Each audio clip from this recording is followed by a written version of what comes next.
గురుగారు నమస్కారం. నమస్తే అండి. ఈసారి ఎవరు వస్తారు అనుకుంటున్నారు? ఈసారి వైసీపీ పెట్టేస్తాను. గోపిరెడ్డి గారు వస్తారా? గోపిరెడ్డి సింహారెడ్డి వెళ్తున్నాను అనుకుంటున్నాను. ఎలా అంత ఖచ్చితంగా చెప్తున్నారు? ఎలా అంత కలిసి వెళ్తున్నానంటే ఇప్పుడు ఇది మూడోసారి పోటీ చేయటం కదా, మూడోసారి కూడా గోపిరెడ్డి సింహారెడ్డి గారు వస్తారని జనంలో అనుకున్న మాట. అంటే ఆయన చేసినటువంటి అభివృద్ధి ఈ నియోజకవర్గానికి సంబంధించి ఆయన చేసిన అభివృద్ధి కాదు, జగన్ ప్రభుత్వం చేసిన అభివృద్ధి. జగన్ గవర్నమెంట్ విద్యా వాలంటీర్లు కానీ మామూలుగా వాలంటీర్ వ్యవస్థని కానీ బాగా అభివృద్ధి చేసింది. ఇప్పుడు నరసరావుపేటకు సంబంధించి నియోజకవర్గానికి గెలుపు అనేది జగన్మోహన్ రెడ్డి గారి ద్వారానే వస్తుంది, కానీ లోకల్లో ఉన్నటువంటి లీడర్ల వల్ల వాళ్ళ పవర్ వల్ల రావట్లేదా?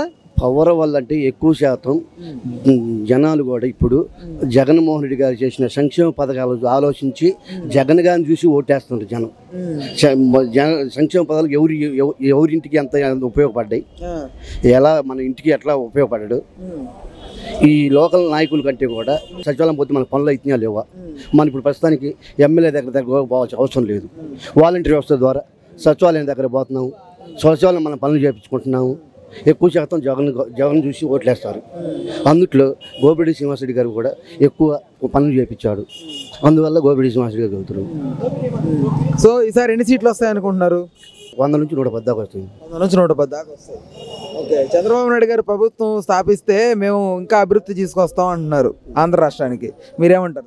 అభివృద్ధి అంటే ఇంకా ఏం అభివృద్ధి చేస్తారండి? ఇక్కడ అమరావతి డెవలప్మెంట్ కానీ, అమరావతి డెవలప్మెంట్ అంతకుముందు 14 నుంచి 2019 దాకా చేయని అభివృద్ధి ఇప్పుడు ఎలా ఎంతవరకు చేస్తారండి? అమరావతిలో 30,000 ఎకరాలు 33,000 ఎకరాలు సేకరించి అంతగా డెవలప్ చేయకుండా తాత్కాలిక భవనాలు కట్టించి దాన్ని తాత్కాలికంగానే అట్నే అమరావతిలాగా ఉంచి, అదే ఆ రోజు గట్టి భవనాలు గట్టి కోర్టులు అన్ని పెట్టినట్టయితే తాత్కాలికంగా కట్టకుండా డెవలప్ చేసినట్టయితే చంద్రబాబు గారు నమ్మేవారు. ఇప్పుడు పాపం ఆయన తీసుకున్నారు భూములు, చాలా వరకు పేదలు నమ్మి ఇచ్చారు, వాళ్ళకి నమ్మి అన్ని వేల ఎకరాలు.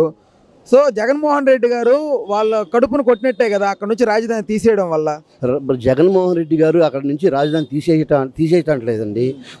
మూడు ప్రాంతాలు అభివృద్ధి చెందాలంటుండు. ప్రధానంగా వైజాగ్ చేద్దామని కూడా ఒక ఆలోచన ఉంది.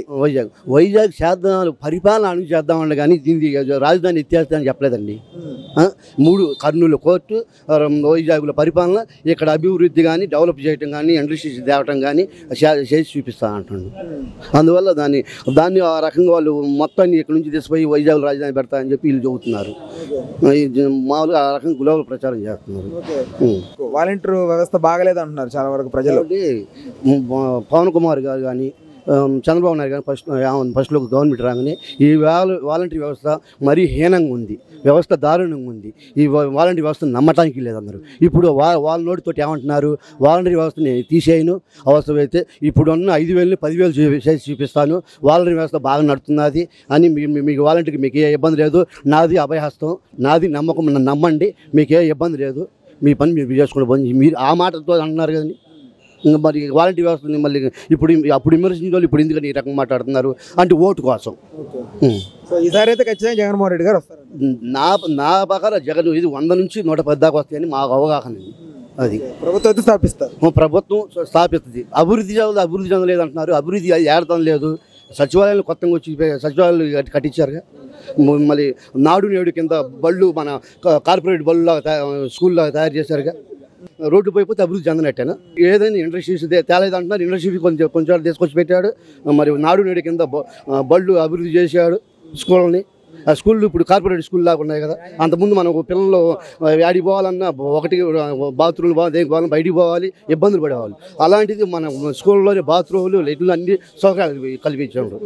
ఇంకేంది, ఇప్పుడు మధ్యాహ్న ఆహార పథకంలో కూడా చాలా లోటులు ఉన్నాయని చెప్తున్నారు. ఇప్పుడు ప్రతిపక్షంలో ఉన్నోళ్ళు ఆ రకంగా చెబితే కదండి మన అధికార పక్షం వాళ్ళు చేసేది. ప్రతిపక్షం మాటే కాదు, చాలా వరకు ప్రజల నుంచి కూడా వస్తున్నటువంటి ఎందుకంటే ఆహారం అనేది అంత క్వాలిటీగా లేదు, ఏదో పెడుతున్నారని చెప్పి కొంతమంది అంటున్నారు. ఆహారం అనేది మన ఇంట్లో మనం సొంతంగా మనం ఇంట్లో తినేవాళ్ళమే ఆహారం, నాణ్యత ఆహారం తినలేకపోతున్నాం. ఆయన మామూలుగా బళ్ళకి నాణ్యత ఆహారం వీళ్ళంత వరకు పెట్టగలుగుతున్నారు, కానీ గుడ్డు కానీ మామూలుగా సన్న బియ్యం కానీ పెట్టగలుగుతున్నాడు. అది వాటిని కంట్రోల్ బియ్యం అని అవి ఏం చెబుతున్నారు. మన ఇంట్లో మనం ఒక రోజు కంట్రోల్ బియ్యం అంటున్నాం, ఇంకో బియ్యం అంటే మనం ఎవరైనా చూస్తున్నారండి. మన నాన్న బియ్యం బియ్యం ఏం తింటాం తెలియదుగా. మనకి బయటకు వచ్చి ఏదైనా చదువుతామండి. మన మన మన ఇంట్లో మన ఇదే సరిగ్గా సర్దుకోలేకపోతున్నాం. Thank you so much. గురుగారు నమస్కారం. నమస్కారం. ఈసారి ఎవరు వస్తారనుకుంటున్నారు? జగన్మోహన్ రెడ్డి గారు. ఓకే. సో ఇక్కడ గోపిరెడ్డి గారికి ఓటేద్దాం అనుకుంటున్నారా? కంపల్సరీగా. ఓకే. సో జగన్మోహన్ రెడ్డి గారికి ఎన్ని సీట్లు వస్తాయి అనుకుంటున్నారు? 110 నుంచి 120 దాకా. ఎందుకు వేద్దాం అనుకుంటున్నారు జగన్మోహన్ రెడ్డి ఓటు? ఆయన చేసిన అభివృద్ధి లేదు, ఓన్లీ సంక్షేమమే ఉందంటున్నారు. ఫస్ట్ 2 సంవత్సరాలు కరోనాతో ఇబ్బంది పడ్డారుగా, జనాలు బయటికి రాగలిగారా? 2 సంవత్సరాలు వేస్ట్ వెళ్ళిపోయినట్టే కదా. జరిగింది 3 సంవత్సరాలు. ఆ 3 సంవత్సరాలు మన లోటు బడ్జెట్లో ఉందిగా. చంద్రబాబు నాయుడు గారు వెళ్తే ఎంత ఇచ్చారు, బడ్జెట్ ఎంత మిగిలిచిపోయారు? 100 కోట్లు. మరి డెవలప్ చేసుకుంటా రావాలి కదా. కరెంటు బిల్లులు అని పెంచేశారు. పెరగని అన్ని మన ఒక్క రాష్ట్రంలో పెరిగినాయి, అన్ని రాష్ట్రాలు పెరిగినాయా? మన ఒక్కసారిని పెరిగిందే ఆంధ్రాలోనే. నిత్యావసర ధరలు కూడా పెంచేశారు. అవి కూడా మన రాష్ట్రంలోనే పెరిగినాయా? ఇవాళ మనకా నూనె ప్యాకెట్ ఎంత ఉంది, తమిళనాడులో ఎంత ఉంది, బెంగళూరులో ఎంత ఉంది? ఏమైనా తేడాలు ఉన్నాయా? చెప్పండి సార్. మనకి రూపాయి 2 రూపాయలు తేడా ఉందా అంటున్నా. స్టేట్కి ₹1 అంటే ₹2 అంటే అన్ని రాష్ట్రాలకు అదే విధంగా ఉంది కదా. అది గవర్నమెంట్ కింద లేదుగా. స్టేట్ గవర్నమెంట్ మద్యపాన నిషేధం అన్నారు, మరి చేయలేదే. రేట్లు పెంచుకుంటూ పోయారుగా. రేట్లు పెంచుతాను ముందే చెప్పారు కదా. ముందు తాగితే చేయకూడదని ముందు చెప్పారు కదా. అదేవిధంగా పెంచుతున్నారు. తాగే వాళ్ళు ఆపితే ఆగుతారు, ఆగరగా. అది వాళ్ళ ఇష్టం. ఇంకా నిషేధం చేస్తానని శపథం ఎందుకు చేయడం? బెల్ట్ షాపులు ఎంత తగ్గించారు ఇప్పటికి? స్టార్టింగ్ గవర్నమెంట్ వచ్చినప్పుడు ఏమండి, ఇప్పుడు ఎన్నుండే తగ్గినట్టేగా గవర్నమెంట్ బెల్ట్ షాపులు. చంద్రబాబు నాయుడు గారు వస్తే మళ్ళీ పాత రేటుకి ఇస్తా ఉంటారు మద్యం. మామూలుగా ఆధార్ కార్డు ఉన్న వాళ్ళకి ఫ్రీగా ఇవ్వమంట, సరిపోద్ది. ఆధార్ కార్డు ఉన్న వాళ్ళకి రేషన్ టైప్లో మామూలుగా ఫ్రీగా 5 బాటిల్ ఇచ్చారనుకో, సరిపోద్ది. తగ్గేటి ఎందుకు ఇంకా బ్రహ్మాండం కూడా. అప్పుడు వాలంటీర్ వ్యవస్థపై మీ అభిప్రాయం ఏంటి? వాలంటీర్ వ్యవస్థ అద్భుతంగా ఉంది. షర్మిల గారిపై మీ అభిప్రాయం? షర్మిల గారు మామూలుగా పూటకో మాట రోజుకు అబద్ధం, ఆ విధంగా కూడా ఆమె కోతలు. అన్నయ్య గారి మీద వేసుకుంటున్నారు కదా ఆయన. ఇప్పుడు చంద్రబాబు నాయుడు గారు, రామూర్తి నాయుడు గారు గొడవ అయ్యారా లేదా? ఆయన బయటకు వచ్చి ఇంతమంది కాంగ్రెస్లో పోటీ చేశారు కదా. ఇది రాజకీయంలో ఇది ఒక భాగం, అంత మిచ్చేయాలి. ఈసారి అయితే చంద్రబాబు నాయుడు గారు ఖచ్చితంగా గవర్నమెంట్ ఫామ్ చేయలేరంటారు. రుణమాఫీ ఎంత చేశారు పోయిన సంవత్సరం? చంద్రబాబు నాయుడు గారు రుణమాఫీ ఎంత చేశారు? ఆయన ఇచ్చిన హామీలు పుస్తకం జగన్మోహన్ రెడ్డి గారు హామీలు చూడండి ఒకసారి, ఎవరిని చేశారు? మీరు మద్యపానం ఒకటే కానొస్తుంది ఇప్పుడు జగన్మోహన్ రెడ్డి గారిది. అదే చంద్రబాబు నాయుడు గారు మేనిఫెస్టో చేయండి, ఎన్ని ఉన్నాయో. ఇప్పుడు ఆర్టీసీ బస్సు రేట్లు కూడా చాలా వరకు ఛార్జీలు పెంచేశారు కదా. వాళ్ళు బస్సు ఎక్కి వాళ్ళు ఎంతమంది ఉన్నారు? 160% లేరు. ఎక్కువ బైకులు కార్లు తిరుగుతున్నారు కదా. గవర్నమెంట్ ఆదాయం బస్సు చేయొద్దండి, బస్సు ఎక్కండి అని ఆర్టీసీ వాళ్ళు పెట్టినట్టు మరి ఎందుకు పెడతాం? అది ఆగు మహిళలకు ఫ్రీ. అవునండి, బస్సులు మూసేయచ్చుగా. మహిళలకు ఫ్రీ అన్నారు. మహిళలు లేని పురుషులు ఉన్నారా? మహిళలు లేని పురుషులు ఉన్నారా? ఓటు సంఖ్య ఎంత? ఓటు సంఖ్య ఎంత చెప్పండి. మగవాళ్ళదంతా, ఆడవాళ్ళదంతా? దానికి రండి, డిబేట్కి రండి. దానికి డిబేట్కి రండి. ఆడవాళ్ళ ఓటు సంఖ్య ఎంత, మగవాళ్ళ ఓటు సంఖ్య ఎంత? ఆడవాళ్ళదే పెచ్చు. మరి నువ్వు ఆడవాళ్ళకి మహిళలకు ఫ్రీ ఇచ్చేదండి. మహిళలకు ఫ్రీ అవ్వకపోతే మరి ఇవన్నీ నవరత్నాలు ఎందుకు పెట్టాడు? అమ్మఒడి ఎందుకు పెట్టారు? అమ్మఒడి ఎందుకు పెట్టారు? మహిళల కోసమేగా. మరి ఆయన మేనిఫెస్టోలో ఆయన పెట్టాడు. మహిళలకి 3 సిలిండర్లు ఫ్రీ అని ఆయన పెట్టాడు. తప్పేంటి? నువ్వు 5 పెట్టుకో. ఇప్పుడు నీకు కనుక పెట్టే సామర్థ్యత ఉంటే. సంక్షేమం అంటాడు. అసలు సంక్షేమానికి ఆరాధ్యుడు ఎవడండి? ఎన్టీఆర్. సంక్షేమానికి ఆరాధ్యుడు ఎన్టీఆర్. కిలో ₹2 బియ్యం పథకం, పక్కా గృహాలు, కిలో ₹2 బియ్యం పథకం, ఇవన్నీ ఎన్టీఆర్ పెట్టినాయి.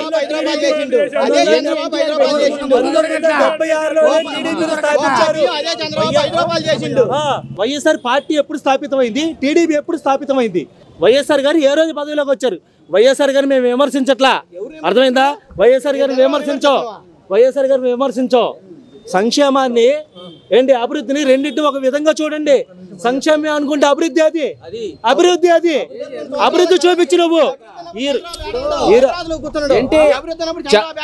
చంద్రబాబు నాయుడు గారు కట్టిన అసెంబ్లీ నుంచిగా పరిపాలిస్తుంది చంద్రబాబు నాయుడు గారు. ఇదిగో ఒకటే చెప్పండి.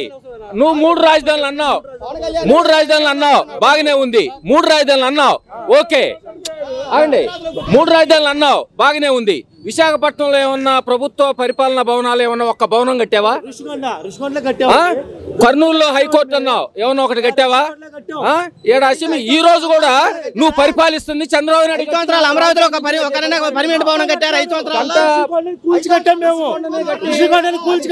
కట్టారు కానీ ఋషికొండ ఒక్క పరిపాలనా భవనం కట్టిండా? అభివృద్ధి ఉందా? పరిపాలన పట్టలేదంటారేంటి?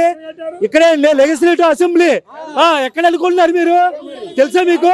లెజిస్లేటివ్ అసెంబ్లీ ఎక్కడ అనుకున్నారు మీరు? తెలుసా మీరు? తాత్కాలికం పర్మనెంట్ గా ఒక ఇటుక రాయి కూడా పెట్టలేదు చంద్రబాబు నాయుడు. అవునండి, అసలు ఈయన కట్టింది అది. మీరు 3 లక్షల రుణమాఫీ ఎంత చేసిండు? రుణమాఫీ బంగారం అయితే నాది కాదు, 2 రైతు రుణమాఫీ చేస్తాను ఎంత చేసిండు? కట్టిండు. హైదరాబాద్ లో లోటస్ పాండ్ కట్టుకున్నాడు. బెంగళూరులో 200 ఎకరాల ప్యాలెస్లు కట్టుకున్నాడు. ఇవన్నీ కూడా కట్టిండు బాగానే. కానీ ఆంధ్ర ప్రజలు బతకడానికి ఒక రాజధాని లేదు ఇంతవరకు. రాజధాని అనేది లేదు. నువ్వు 3 రాజధానులు ఉన్నావు, మంచిదే. నువ్వు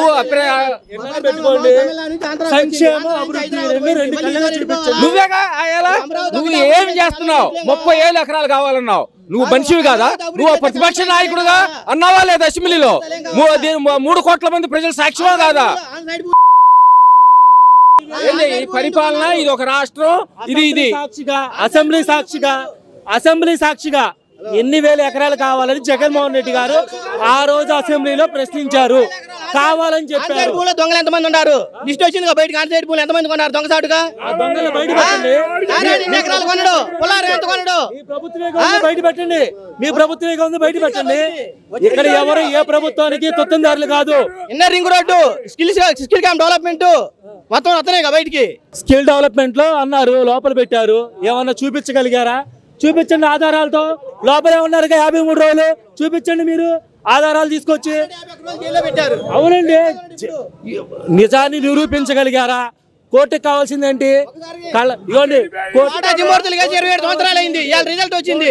27 సంవత్సరాలు దళితులకి గుండు చేపిస్తే వచ్చింది కేసు. అది దళితుల్లో మీరు చేపించారు కదా, దళితుల్లో మీరు చేపిస్తున్నారు కదా. ఇప్పుడు ఆధారాలు అన్ని అందరి దగ్గర ఉన్నాయి. డిబేట్ లో కూర్చోండి, మీకెందుకు భయం? ప్రతి ఒక్కటి పెట్టి డిబేట్ లో కూర్చోండి, మీకెందుకు భయం? ఒకటే సంక్షేమ అభివృద్ధి రెండు చూపించండి. రెండు కళ్ళు లాంటివి దేశానికి. 2 అయిపోతున్నప్పుడు కరోనా 2 సంవత్సరాలు పవన్ కళ్యాణ్ చంద్రబాబు ఏడుంటారు? సాయం చేశారా? వాళ్ళ ఇంట్లోనే ఉన్నారు. రాష్ట్ర ముఖ్యమంత్రికి ఈయన ఏం చేశారు? ఒక ఇల్లు ఉందా ఆంధ్రప్రదేశ్ లో? వీళ్ళిద్దరు ఒక ఇల్లు ఉందా? సొంత ఇల్లు ఉండే వీళ్ళిద్దరికి. కుప్పంలో చంద్రబాబుకి ఇల్లు తోడికి జావదెంగింది ప్రభుత్వంలో ఎక్కువ మందిని, దళితుల్ని. అంతకన్నా దళితులు, నా ఎస్సీలు, నా బీసీలు అంటే నా ఎస్సీలనే జావదెంగావు నువ్వు 15 మందిని. ఎంఆర్ వనజాక్షి మీద దాడి చేసింది ఎవరు? ఎంఆర్ వనజాక్షి దళిత మహిళ దాడి చేసింది ఎవరు? బీసీలని. నువ్వు దళితులనే జావనుకావు, డోర్ డెలివరీలు చేశావు. అమర్నాథ్ గౌడ్ ఎవరండి? ఒక 10వ తరగతి చదివే పిల్లగాడు. ఒక ఫ్రాన్స్ అనే దేశంలో 14 ఏళ్ల అబ్బాయిని పోలీసులు కాల్చి చంపితే ఫ్రాన్స్ మొత్తం కూడా, దేశం మొత్తం కూడా అట్టుడిగిపోయింది. అదే 14 ఏళ్ల అబ్బాయిని రేపల దగ్గర చంపితే అమర్నాథ్ గౌడ్ అనే అబ్బాయిని దిక్కో మొక్కు లేకుండా పోయింది. ఆ సుబ్రహ్మణ్యం అనే అతని దళితుడిని సావదేంగి డోర్ డెలివరీ చేశాడు. ఇంకెక్కడ నీ ఎస్సీలు, నీ బీసీలు అంటావు? సిగ్గు లేదు చెప్పుకోవడానికి. ఇంకా నా ఎస్సీలు, నా బీసీలని చంపుతుందే నువ్వు ఎస్సీలను చంపుతున్నావు. విచిత్రమైన మాట్లాడొద్దు. అభివృద్ధి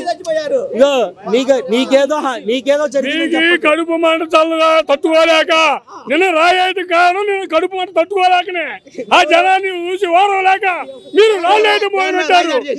ఎదురుదాడి చేశారు. దేనికి ఎదురుదాడి కారణం ఏంటి? పవన్ కళ్యాణ్ గారు ఆధ్వర్యంలో దాడి జరిగింది. అందుకే ఈరోజు పట్టుకున్నారు. పట్టుకోండి. అంతమంది డిఎస్పీలు, ఎస్పీలు, డిఐజీలు అంతమంది ఉన్నారు. ఏం చేశారు? అంత ఒక్కని పట్టుకోలేరా? రాయేసింది ఒక్కడేగా. వేల మంది ఉన్నారు. ఇళ్లలో దాక్కుంటే ఎంత పట్టుకుంటారు? కిటికీలో ఎంత పట్టుకుంటారా? నమస్తే, నేను మోనిక. తెలుగు రాజ్యం ఇక ఊరూరా రాబోతోంది. దినదిన ప్రవర్ధమానమవుతున్న తెలుగు రాజ్యం ఛానల్ కు 2 తెలుగు రాష్ట్రాల్లోని 42 లోక్సభ నియోజకవర్గాల నుంచి న్యూస్ కంట్రిబ్యూటర్స్ గా వ్యవహరించడానికి యువతను ఆహ్వానిస్తోంది. జర్నలిజం పట్ల ఆసక్తి, కనీస సామాజిక రాజకీయ పరిజ్ఞానం, స్థానిక పరిస్థితులపై మంచి అవగాహన, స్థానిక పరిచయాలు, గౌరవప్రదమైన జీవనం ఉంటే సరికొత్త సామాజిక విప్లవంలో మీరు కూడా భాగస్వాములు కావచ్చు. మీ అంతరంగాన్ని ఆవిష్కరించవచ్చు. ప్రతి లోక్సభ నియోజకవర్గ పరిధిలో 2కి అవకాశం ఉంటుంది. 30 నుంచి 35 ఏళ్ల మధ్య వయస్కులై జర్నలిజం పట్ల అభిరుచి, ఆసక్తి కలిగిన యువకులు తమ వివరాలు, జీవన విధానం, ఆసక్తి గల ప్రాంతం, పాస్పోర్ట్ ఫోటోతో కలిపి ఈ దిగువన నంబర్కు వాట్సాప్ చేయొచ్చు. నంబర్ 8125150555.